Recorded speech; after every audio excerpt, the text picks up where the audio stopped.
Yo, what's going on, guys? Estee McCrawly here with another video. Today we got some more double battles here on the battle spot with the Mega Metagross team that I've been playing with a little bit. And we're just going to go ahead and get straight into it. This first battle I had was against a Donphan, Wigglytuff, Mienshao, Superior, Lopunny, and a Magmar. So I was looking at this team and I was like, okay, this looks like a pretty easy team. I mean, none of these Pokemon are used. I actually had to look up to see if Wigglytuff was Fairy type because I didn't know that it was. I didn't know if it was one of those ones that it looks like it's a Fairy, but they didn't add it as the typing. So the only one I really know much about is Donphan and Mienshao, Magmar, and I didn't even think that Lopunny was going to be a Mega Evolution. So my opponent had to like I always say, when you play with non-meta Pokemon, you can always catch your opponent. Well, you can't always, but a lot of times you can catch your opponent off guard, especially if they're an experienced player, because they're just going to expect meta Pokemon and not know what to do. So we're going to go ahead and get this one started. My opponent starts out with Lopunny and Mienshao, and I start out with Landorus and Kinkeldurr. I was expecting the Mienshao to start, but not the Lopunny. That's why I start with Landorus to get the Intimidate off. And here in the tournament, I'm expecting obviously the Mega Evolution and also a Fake Out from the Mienshao onto one of my Pokemon. So I figure I can double up into this Lopunny with Superpower and a Drain Punch. So actually we see Lopunny has Fake Out. I didn't know that, and I guess I should have realized that it does. But we're just gonna take damage from the double Fake Out, and he gets a crit on to Kinkeldurr. Not too big of a deal. This next turn I see that he has Ice Punch and that he also outspeeds me. So I told you, like I said, I didn't really know what to expect at all. So I go for the knockoff onto Mienshao. A new move, if I say so myself. I knock off the Focus Sash. No surprise in that item right there. So I bring in the Metagross here since these are both fighting types, and I can pretty much scare out his Pokemon right here. But I was expecting him to possibly double target this Metagross since it is like the bigger threat. So I protect here to eat up. I'm expecting at least one person to attack in. But we see the Thunder Wave come out onto the Kinkeldurr here. Not sure how I feel about that. I'm obviously the slowest Pokemon, probably in both our lineups. But there's just the chance of me, 25% chance of me not being able to attack. But luckily my Drain Punch goes through and I'm able to knock out this Lopunny. So his Mega's down. That's a big offensive threat out of the way. Wish I would have known more about it so I could have dealt with it accordingly. And we're going to see the Magmar come in. I'm like, oh wow, because I thought Magmar maybe was his favorite Pokemon. So here, this is where the paralysis sucks. I went for a Mach Punch into the Mienshao to see if I could knock it out before it switches out. But he does go for the U-turn again. And fortunately, my substitute doesn't break. And he goes back and he's going to show his last Pokemon, which is the Donphan.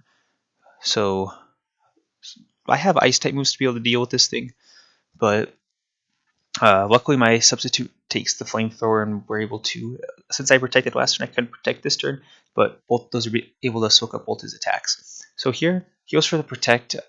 I was like, oh, he's not going to go for an Earthquake with Donphan because he has Magmar on the field. It didn't. This is how bad it is. It didn't even cross my mind that he could protect Earthquake. I mean, a terrible, terrible play on my part.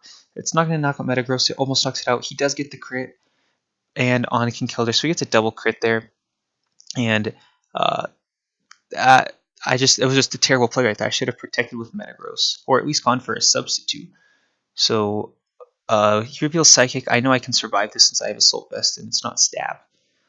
But we see Stone Edge is going to connect and Metagross is going to go down. So if he didn't crit me last turn, he probably wouldn't have been able to take me out with that Stone Edge. He would have had to go for something else. But I do get the knockoff onto Magmar, and we saw it was carrying the Eviolite. So Zen Headbutt did quite a bit of damage there, even though it was carrying Eviolite. But I bring in my Thunders here, so Now we had a nice 2v2. Mienshau's at more health because of Regenerator. And of course, we're just going to see the Fake Out come out. He fears Thunderous more, surprisingly. And he has Poison Jab on this Donphan for the Fairy coverage, but it's not enough to take me out. And I get an Ice Punch off, which isn't going to be able to take Don. It doesn't even do half. Donphan is really bulky. So I get a Thunder Wave off here onto Mienshao to slow it down, to possibly get the full paralysis. And I go for the Mach Punch here because I'm expecting to go down. So I just want to get a little bit more damage off. But we do pop the Citrus, which is unfortunate. I probably would have been better off if I went for the Mach Punch and the Mienshao, to be honest. But he finishes me off with the Drain Punch. And Kinkeldur's going to go down. So now we got a 1v2. But Thundurus is still in good position since it does have the Hidden Power Ice to take care of the Donphan. And I avoid the Stone Edge, so this is really good. Well, not necessarily really good, but that's pretty much as good as it's going to get. So I don't take him out. If I didn't go for Mach Punch last turn, I might have been able to take him out with that since the Citrus wouldn't have popped. But he does connect with the Stone Edge here and the Poison Jab, and that's going to be enough to knock me out. So I made some new moves. Like if Metagross didn't take that Earthquake, that would have been a completely different game because I would have been able to knock out that Mienshao before he could have Earthquaked me again. So it just didn't even cross my mind. I don't know how or why. I feel like it's just I'm so used to playing in the Sinnoh Classic where a lot of people weren't running Protect. So if there's one thing I learned a lot about Mega Lopunny, it's really, really, really fast, I guess. But I learned about I didn't necessarily learn, but it kind of reinforced that when you play with less common Pokemon, your opponent probably won't know what to do, won't know what moves you're going to run, what possibilities there are, or any of that. So my opponent better was simply better than me. I got outplayed. I made some mistakes, so hopefully I can learn from that. So that battle was a little short, so I'm going to go ahead and move on to the next battle against another interesting team, another Mega Evolution that I don't know too much about. We have Lucario, Infernape, Gliscor, Vileplume, Ampharos, and Porygon 2. So I know quite a bit about Porygon 2. I ran it on my VGC 2016 team. It's obviously going to be, well, not obviously, most likely going to be carrying Eviolite. That's why it's Porygon 2 and not Porygon Z. Porygon 2 can become pretty slow. It's got access to 3 abilities. It's got Trace, Adaptability, and Download. So it's a huge offensive threat as well. So that's why I preferred it over Cresselia, because you could get like the same defenses, but it brought a lot more offensive presence. And I do know Mega Ampharos is really, really slow. And it's Electric Dragon, but apart from that, not too much. So we're gonna go ahead and get started. I think like this battle took place immediately after the one that I just showed. So I adjusted my lead. I was like, okay, this lead, there's nothing my opponent can do against this lead. And from what I see right here, this is perfect. I want to get out of here with U-turn because my Porygon 2 had Ice Beam. But one thing interesting, we didn't see Trace or Download. So only other possibility is Adaptability. So I get the heck out of there, fearing an Ice Beam. And my opponent goes for Acrobatics. So I don't know what item it's carrying. It must be a berry. It's not a Focus Sash, but because I'm able to knock it out with just one Ice Punch, and that's a nice threat out of the way. I'm actually surprised he didn't go for Toxic, but he's going to set up the Trick Room. And I'm like, okay, well, that's fine. My Kinkeldurr is probably the slowest Pokemon on the field. Metagross, definitely not. My Mega Metagross is really fast. So while Trick Room's up, I'm not going to Mega Evolve to preserve my speed, because I don't know what he's got in the back, and I don't want to be the fastest Pokemon and quote-unquote the slowest in Trick Room. So I go for Protect, and I get a nice Eviolite. Or I knock off the Eviolite, excuse me. He goes for Electromagnetism, or I think that's what it's called. But now I can't target him. It's like a permanent air balloon. Can't target him with ground-type moves. So there we see the Tri-Attack come onto the Kinkeldurr, which does alright damage. I am Assault Vest, so I'm fine in that respect. And we're going to see the Mega Evolution here. But with no EVO, I'm so obvious. I'm actually surprised that I outsped this Ampharos because I'm not negative speed nature. So I don't know. But with no EVO light, it's some nice juicy HP with a Drain Punch. And he goes for a Focus Blast on the Metagross. I'm like, okay, so that's obviously the bigger threat to him. And luckily he doesn't do too much to where I can't set up a substitute. However, I won't be able to set up anymore.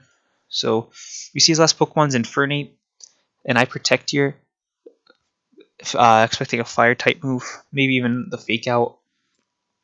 But we see my opponent didn't even go for a Fake Out. I make a new move here. I go for Mach Punch. I'm like, well, he's probably got a Focus Sash, so I'm just gonna break it. But then I realized, well, actually, I'm like we're into Trick Room. I would have outsped him anyways. So the Mach Punch did nothing. So I made a new move there, but I realized it like as soon as that went off. I was like, oh yeah, wait, I should have just gone for a Drain Punch. So here I Mega Evolve because I'm finally going to go on the offensive.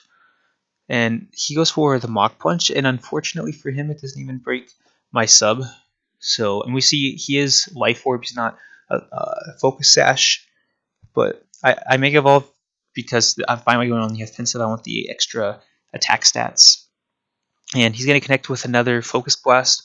And this thing's got Mold Breaker. It looks like it's got Accuracy Breaker too, hitting all these Focus Blasts. Whenever I use one, I miss 3 out of the 5.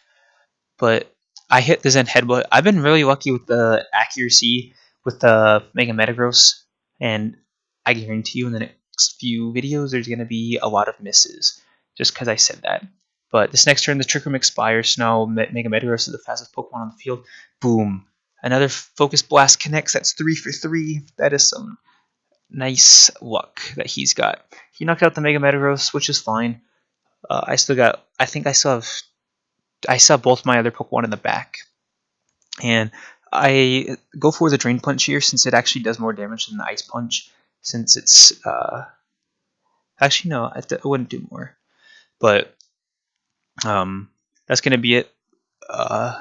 Nice. See, and this time around, I knew a lot more about these Pokemon than I did in the last one. I knew Gliscor. I'm actually surprised it wasn't like Toxic Orb Stall or something. I feel like well, it wouldn't have gone well with acrobatics, but I took it out too easily for it to do anything. I knew how to deal with the Porygon 2 with the knockoff, even though 2 Drain Punches probably would have done the trick anyways. But your knowledge about the Pokemon is really important. It just goes to show, and that's not really why I showed both these. It was just to show like the 2 Mega Evolutions. The Mega Opening I knew nothing about. Mega Ampharos I knew a little about, so I learned a little bit more. I learned a lot about Mega Opening, and I learned more about Mega Ampharos. So in the future, if I face off against him, I'm going to be able to react a lot better. So also to show how Mega Metagross fares against these 2 Megas, I mean, you'd think Mega Metagross would have a good matchup against Lopunny, and I guess it does. I don't think they ever saw each other on the field, but against the Ampharos, it was alright. I mean, luckily I had Substitute and Protect, because he like went for Mach Punch and U-turn and couldn't break my... Oh, he didn't go for U-turn, that was the last battle. But he went for Mach Punch and like tried to break my sub, but he couldn't do it, just because my defense is really high. So I really like Mega Metagross. I feel like he's got some good stats. He's got good typing. He's able to take care of those fairy type Pokemon real easily. But if you guys want to battle me, whether it's doubles, singles, go ahead and let me know. If you guys want to like put on some rules, I'm also fine with that. I'm just looking for people to battle. So that's gonna be it for this video. Hope you guys enjoyed, and I'll see you guys next time.